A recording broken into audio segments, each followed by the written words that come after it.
tinitignan ko sila sa gilid ko eh. So tinitignan ko si Kimi tsaka si Paolo, nagkikilitian sila, di ba? Nagkukwentuhan sila, may time na seryoso yung usapan nila. May time na naririnig ko etong si Paolo, gino-joke niya si Kimi, pinapangiti niya si Kimi. Ito yung groupie picture ng Kim Pao kasama yung mga fans nila na nanonood doon sa San Jose del Monte, Bulacan. Tignan niyong mabuti, nandiyan ako mga kachika.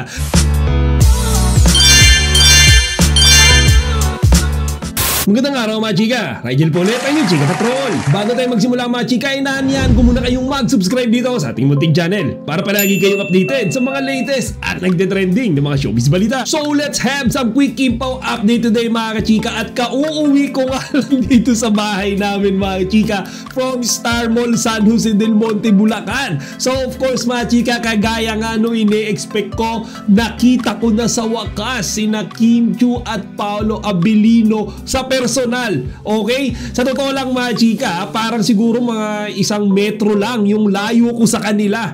Kanina kasi nagbayad talaga ako para makalapit. Okay? Kasi iba't ibang mga pwesto yung naroroon mga chika. So, you need to pay, of course, para makapasok ka doon sa loob. So, kapag nasa loob ka mga chika, chance na mapicturan mo at mavideohan si Kimi tsaka si Paolo ng malapitan. Okay? So, mga chika, sobrang saya ng experience. Okay? And nagulat ako kasi 'di ba, lagi nating kino-content dito si Kimi and Paolo. Ngayon mga chika, ibang-iba pala talaga yung itsura nila sa personal. I'm telling you, iba yung feeling. Okay? Nung nakita ko si Paolo, malayo eh. Kumbaga sa TV kasi, sa mga social media, sa mga picture, mga chika, papo siya, yes. Pero mga chika, sa personal, harap-harapan mo siyang makikita, ibang-iba mga chika.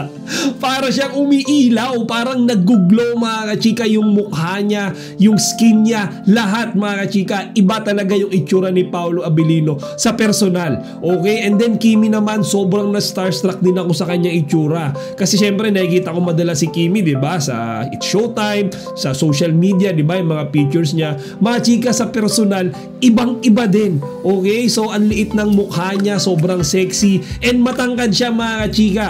Actually, tansya ko siguro mga around 5'6 to 5'7 si Kimi. Kasi ako 5'10 ako, and estimate ko nung nalapitan ko siya kanina mga chika, siguro mga hanggang baba siya ng tenga ko. So it's a decent height mga chika, talagang pang model, 'di ba? Kaya pala sabi ni Kimi before balak niya mag-apply bilang isang model, or noon pinangarap niya maging model din. So mga chika, kaya pala, 'di ba, matangkad pala si Kimi sa personal. Then mga chika, kanina nga doon sa event, nauna dumating si Paolo. Okay, may mga pictures naman na kumalat, 'di ba? Nakita natin na si Paolo nauna siya pumunta, nauna siya dumating. Tama nga 'yung sinasabi niyo mga chika, talagang kapag may mga event, kapag may mga performances, talagang laging on time si Paolo. While Kimi mga chika, ang dami yung kinakabahan kung siya ba ay makaka-attend kanina. Pero fortunately mga chika, nakapunta po siya. Okay, nagkataon lang talaga siguro na medyo traffic papunta dito sa San Jose del Monte mga chika.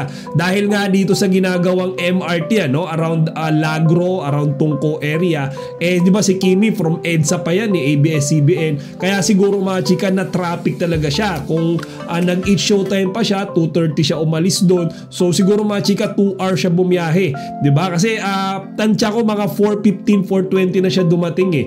So yun mga kachika, nag-perform sila kanina at sobrang kinilig na naman ako.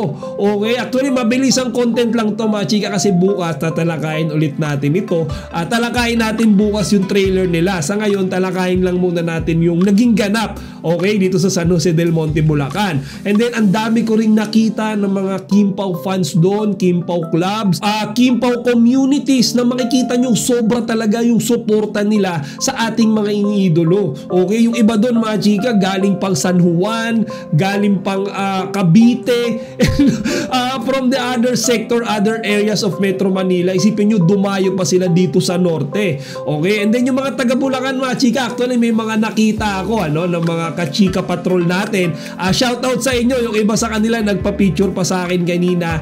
Hello sa inyo kung nanonood kayo ngayon. Comment lang kayo, okay? Shoutout sa inyo lahat. Maraming salamat sa pag-approach sa akin. So mga chika, overall, sobrang ganda nung naging performance nila Kimi. Okay, naghiyawan yung mga tao nung kumanta na sila. Di ba? Lalo mga chika, yung nagbibiroan sila habang nagpe-perform sila, talagang nagtitilian yung mga tao. Ako hindi ko sure mga chika kung narinig nyo, pero talagang takikitilian rin ako.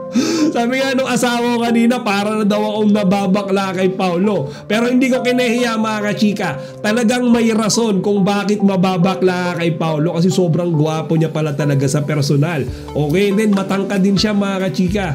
Mas matangkad ako ng konti sa kanya mga chika, pero konting-konti lang. Siguro mga around 5'8 to 5'9 si Paulo. Tapos eto mga chika, share ko lang din sa inyo.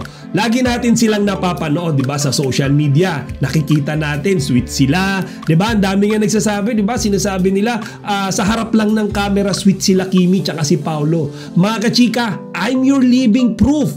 Okay, sobrang sweet sila kahit hindi nakatutok sa kanila yung camera. Okay, so mga kachika, personal kong nakikita habang nagla-livestream ako kanina, tinitignan ko sila sa gilid ko eh. So tinitignan ko si Kimi tsaka si Paulo, nagkikilitian sila, diba, nagkukwentuhan sila, may time na seryoso yung usapan nila, may time na naririnig ko etong si Paulo, gino-joke niya si Kimi, pinapangiti niya si Kimi. Lalo na mga kachika, nung ipinakita yung trailer nila, no, na bukas nga tatalakayin natin, nakita ko yung reaction ni Kimi na talagang bago pa sabihin yung magic word doon mga kachika, lumingiwi-ngiwi na siya eh. Tapos tinitingnan nga ni Paulo yung mukha niya mga kachika, na alam yun, parang gusto siyang asarin kanina. So mga kachika, nakakakilig, diba? Sana nga naibahagi ko sa inyo yung mga behind the camera, behind the scenes na yon. Kasi syempre yung camera ko nakatutok dun sa stage eh.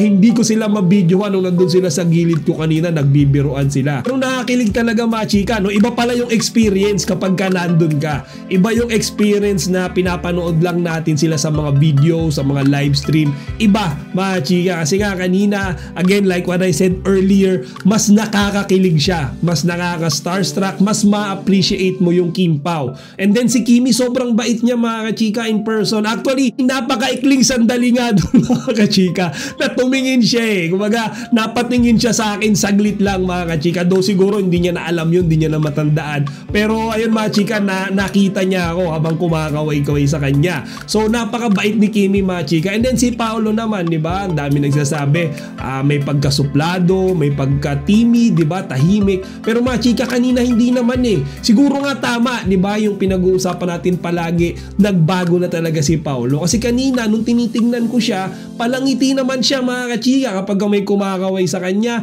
nginingitian niya, kumakaway din siya, nagwe-wave back siya. And mga kachika, okay na okay si Paulo. Actually, parang pareho na nga sila ni Kim ng behavior ng attitude towards the other people.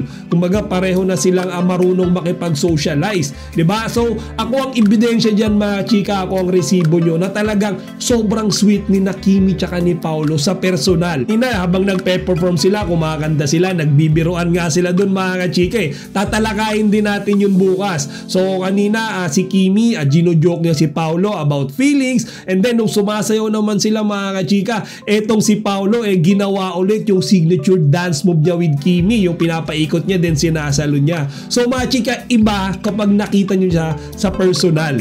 Okay? Iba kapag nakikita natin siya sa video, ramdam na ramdam nyo.